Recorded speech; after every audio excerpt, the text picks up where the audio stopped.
Hello everybody, and welcome back to the channel. We appreciate you joining us here today.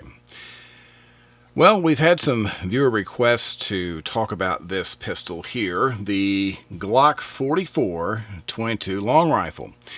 Now, I originally wasn't even going to talk about this pistol. I have my own reasons for that, which I'll get into in a minute. But I did have enough people ask about it, I decided, well, we'll go ahead and do it. And so, today we're going to get into this Glock 44 and 22 long rifle. And, many of the questions that have already come up is, well, is this even a viable option for concealed carry? Does it have other practical uses? Well, we're going to answer those questions and many more in just a minute.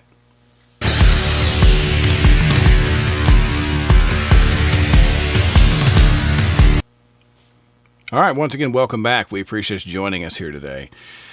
We just want to take a moment to thank our viewers and our subscribers.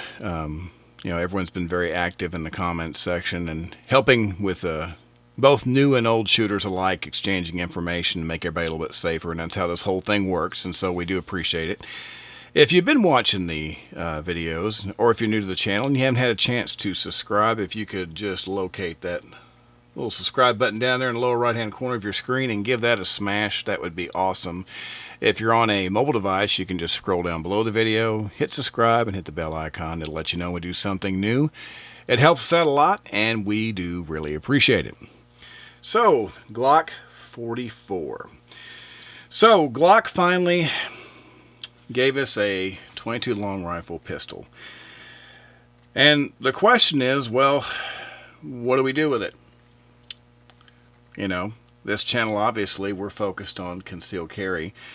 So, anytime I look at a pistol, I've always got the same criteria I'm looking at to see whether it's a viable option for concealed carry.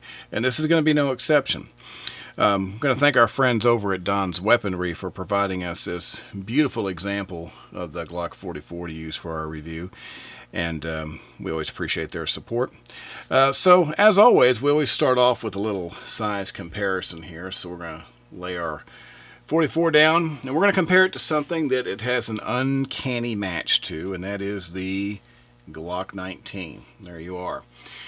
Now, if you look these over, obviously the version that we have here has got the threaded barrel. So if you take that aside and just look at the overall dimensions, you're going to find that these two weapons are just practically the same size.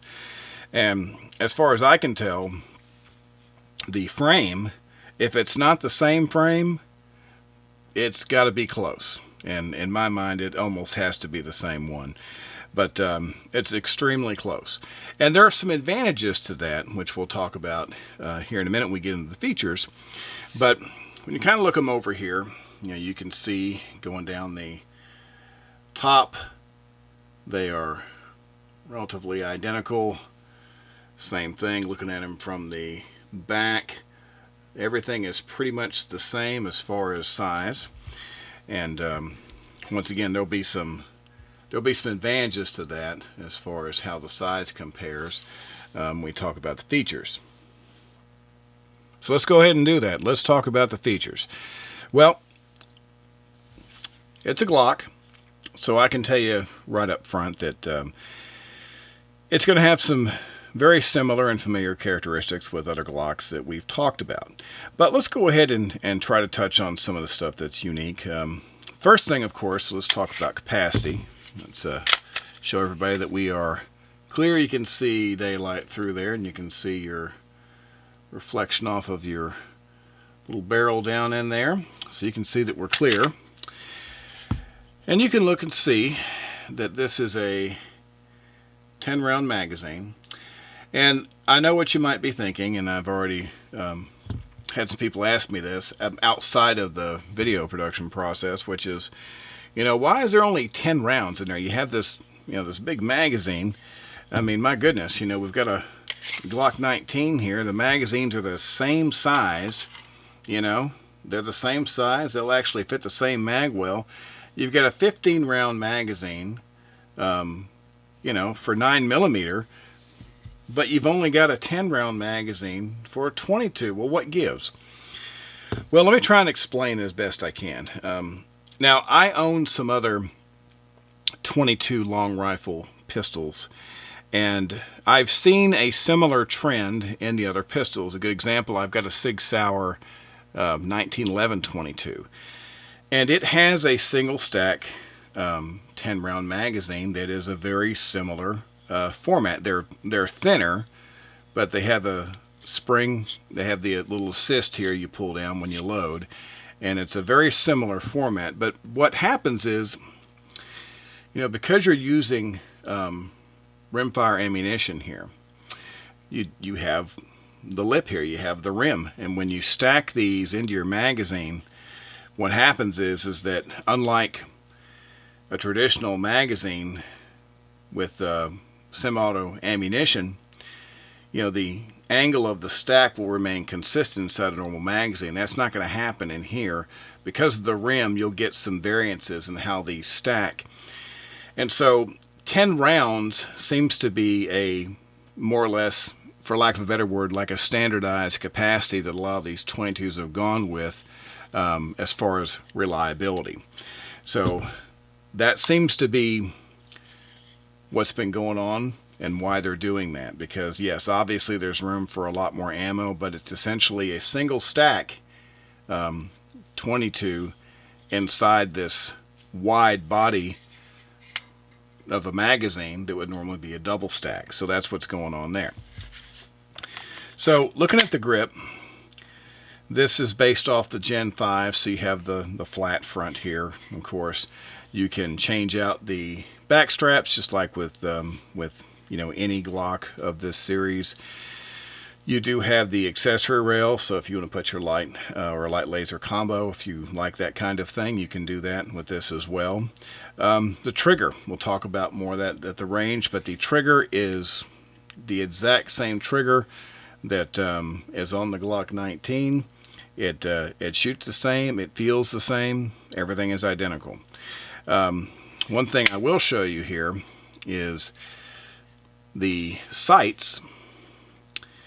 Back sight is adjustable. You can see the screws here where you can make the adjustments. Your front sight is fixed, and it is the U notch, what you're used to seeing standard on a Glock. Of course, that rear sight can be changed out if you want to, just like any Glock, but it does come with an adjustable rear sight, which might be good for some cases. You've got your slide stop where you're used to that being, and you've got your, of course, takedown levers here on either side that come down for disassembly. We'll talk about that more in a minute. And then of course you've got your magazine release right here on the side. So looking it over, it is basically just like most Glocks that you're used to seeing.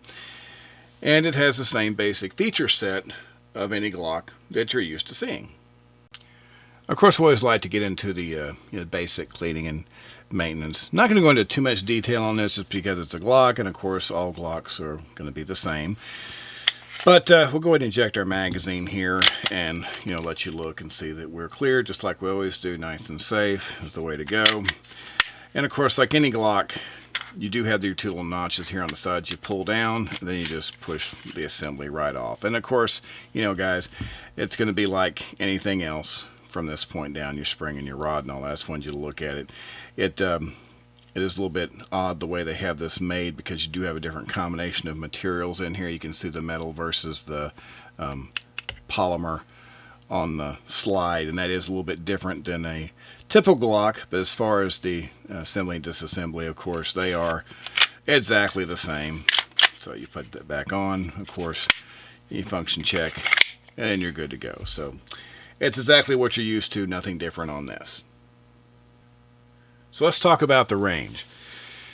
Well, in the beginning, I mentioned that there's going to be a question about whether this weapon has any place in the concealed carry world, and if not, where does it have a place? Well, personally, for me, it doesn't really have a place for concealed carry, and let me explain why.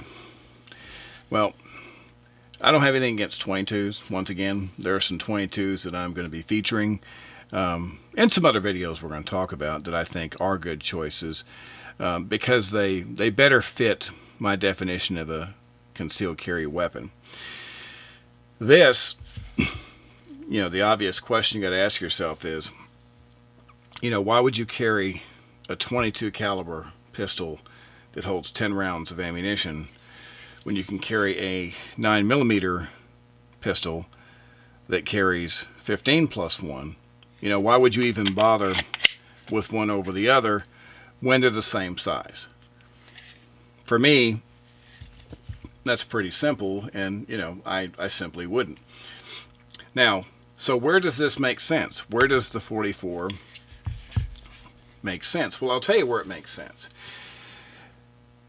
As far as training, this is a fantastic option, because at the range, I can tell you this once again, the trigger on the Glock 44 is just like the trigger on the Glock 19. And although the weight's going to be a little bit different, because obviously by the time, both pistols are going to shoot very similar. The weight's going to be different, obviously, between the two. The combination of polymer and metal, this slide is a lot lighter, and as a result, the total weight of the gun is a lot lighter, not to mention the fact that 10 rounds of .22 long rifle weigh a lot less than 15 rounds of 9mm. So the overall feel and weight of the gun is going to be a little bit different, but it's very well balanced. So if you want to practice your trigger, you want to practice your shooting, if you want to practice your mechanics, changing magazines and, that type of thing, this is a great idea. And the other reason why it's great is because since they are practically the exact same frame, if not the same frame, well, if you've got a holster that you already use for your Glock 19, something like this, I typically use stuff like this at the range all the time because they're simple and very easy to get in and out. You can do the same thing with your Glock 44. It's going to fit the exact same holster. And it's going to be the same thing, of course, with your magazine holsters, because the magazines are the same size. So if you like to train, with a favorite holster, you can do that because you're going to have the exact same dimensions for that. So results at the range, well, it's a .22. Okay, and if you've shot any .22s at all, you know that they're pretty accurate within a close range. And defensive range, I always practice at, around 21 feet. So at 21 feet, it does exactly what you'd expect a .22 to do. You can pretty much punch out the same hole in the paper over and over again because, not a whole lot of recoil. 22 long rifle over a short distance is a very accurate round. Now, the one thing I did experience that I will talk about is reliability of ammunition. Now, there's a big difference in what I've seen. I only had a couple of failures using this gun, and a couple of those failures were light primer strikes where I actually, took a shot and nothing happened. And then I racked the slide, but I didn't get the round out. I just reset the trigger and hit it again, and I was able to get that round to go off. I had that happen a couple different times. The other problem that I had, just with certain ammo, I couldn't get the slide to cycle all the time. Now, the CCI ammo worked extremely well. I shot a couple of containers, and this is, what I shot out of the third one. So, out of probably 500 rounds that I brought to the range in that one shot, that one shooting episode, I probably shot 300 or so. Had really good results with the Remington, the Golden Bullet. Those did really well. The only problem I had consistently was with this Federal, the target ammo here. At 40 grain, what they call the Federal Premium Target here. For some reason, it seems like I had a lot of instances where this ammo just didn't have enough power to cycle the slide on this gun. So my answer to that was I just don't run that ammo in this pistol. I just use the others, and done pretty well with that. But overall, using the better ammo, I didn't have any problems with the CCI ammo. No light strikes, no problems, no failure to feed, nothing. Didn't have any problem with the Remington Golden Bullet. And as I said, I did have a few problems out of the Federal, but that could be anything. That was the only one I had a consistent problem with. But shoots nice. It does feel just like the Glock 19, and it does give you a good option for training, and that's great. So what's it like to carry the Glock 44 as a concealed carry gun? Well, it's actually pretty comfortable because it's a lot lighter than your Glock 19. It fits the same holster. And I use several different ones just to try it out. And, like I said, I don't have an issue with 22 caliber as a defensive round if it's the right circumstances and the right kind of gun. And, this one, I carried it around just like I would a Glock 19. And the difference in weight was very noticeable. I've carried either a Glock 19 or a Glock 23 on so many occasions. I just like the size, and the gun's extremely reliable. I've spent so much time with those that that's been one of my choices, one of my go-to guns for a long time. And having this gun on my hip, taking up the same space but having less weight, felt a little strange, but it was perfectly comfortable. So if you're used to carrying a Glock 19, well, carrying a Glock 44 is going to be the same thing, just going to be a little bit lighter. So you may not have to pull your belt up as much or tighten it as many notches. So very comfortable to carry, just like a 19. So overall impressions of the Glock 44. Well, once again, I think the Glock 44 is a really good training tool. If you carry a Glock, especially, it's a good training tool anyway, I think, because I think all 22s are good for training. Just working on trigger discipline and, mechanics of handling the gun and safety.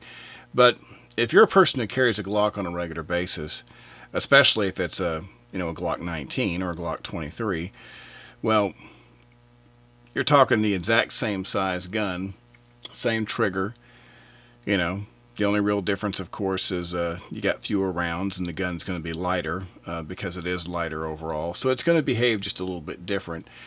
But I think considering the power of the cartridge that it fires with its weight, it's pretty well balanced compared to the 19 or the 23. And so I think it's a great choice for training. Once again, as far as concealed carry, it's not really a matter of whether it's a good or a bad choice. I just don't see the point.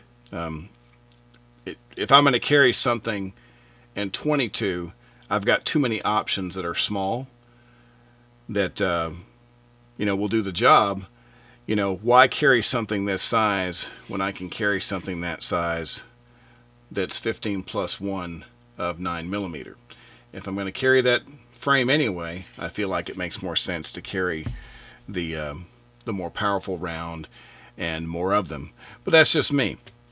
But having said that, it's a great little pistol. It's a lot of fun to shoot, and it's a very good training partner. So if you got Glocks and you shoot Glocks, I would recommend picking it up just because it's a great way to train. And of course, even though ammo, these days is ridiculous, if you have, 22 put back, if you're going to shoot something, it's obviously a lot more economical to shoot 22 than it is 9mm or any other, standard pistol round. So for those reasons, I definitely see a use for it, but it's going to be more in the training capacity, in my opinion. All right.